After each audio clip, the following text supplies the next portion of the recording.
এটা হচ্ছে মহারানী। এই মহারানী গাছটা কিন্তু আমার একদম প্রথম দিকের গাছ। এই গাছটার নিয়ে আপনাদেরকে একটা জিনিস বলবো, এই গাছটা কিন্তু প্রচুর ফুল দেয়, সে সমস্ত নিয়ে আজকের ভিডিও নয়। আমরা যদি দেখি এই গাছটার, আমরা অনেকে গাছের রুট ড্যামেজ হয়ে যায় বা বার্ক ড্যামেজ নিয়ে অনেক ধরনের আক্ষেপ করি, কিন্তু ম্যাক্সিমাম ক্ষেত্রে কিন্তু বার্ক ড্যামেজ গাছ কিন্তু প্রায় 80% আমরা রিকভার করতে পারি।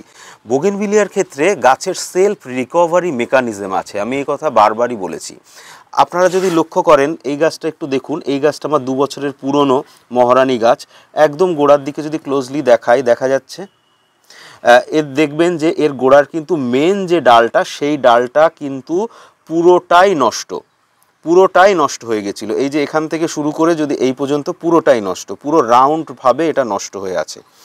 কিন্তু তারপরেও গাছটাকে দেখুন আমি কিভাবে রিগ্রোথ করিয়েছি, এবং এরপর এইভাবে আবার নতুন করে কিন্তু বার্ক তৈরি হয়ে, এবং গাছটা এখন অনেক হেলদি এবং অন্যান্য বড় গাছের তুলনাতেও অনেক বেশি ফ্লাওয়ারিং করে।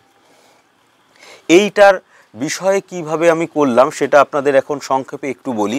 প্রথমত এটাকে বাঁচানোর জন্য আমাকে ফার্স্টে একটু অ্যান্টিবায়োটিক ট্রিটমেন্ট করতে হয়েছে, এবং পরবর্তীতে অ্যান্টিবায়োটিকের যে এফেক্টটা, আউটার এফেক্ট বা এর যতদিন থাকে অ্যান্টিবায়োটিকের ডোজটা গাছের বা প্ল্যান্টের শরীরে, ততদিন বাদ দিয়ে তারপর আমাকে এই গাছটাকে হার্বাল ট্রিটমেন্ট করতে হয়েছে। এবং হার্বাল ট্রিটমেন্ট বলতে আমি বলতে চাইছি অর্গ্যানিক ট্রিটমেন্ট, যেখানে আমি করেছিলাম এখানে ট্রাইকোডার্মা ভিরিডি ইউজ করেছিলাম, এবং তারপর এরপর একে মাইকোরাইজা দিয়ে ট্রিটমেন্ট করা হয়েছে, এবং সেটা বেশ দীর্ঘদিন করা হয়েছে। সেই সময়ের মধ্যে কোনো রকম একে কোনো অ্যান্টিফাঙ্গাল ইউজ করা হয়নি। এর ফলে এর ন্যাচারাল গ্রোথটা এত সুন্দর হয়েছে, পরবর্তীতে এটাকে আমি বনসাই করব বলে রেখেছি, এবং একটা সিম্বল হিসাবে পুরনো সেই খারাপ ডালটাও কিন্তু আমি রেখে দিয়েছি। আপনাদের ক্লোজলি ভিডিওতে আমি দেখিয়ে দেব যে কিভাবে এটা ছিল, এবং পুরনো এভিডেন্সও আপনারা আশা করি এখানে দেখলে বুঝতে পাচ্ছেন যে কীরকমভাবে এটা খারাপ হয়েছিল, কিন্তু বর্তমান পরিস্থিতি কিন্তু সম্পূর্ণ অন্য।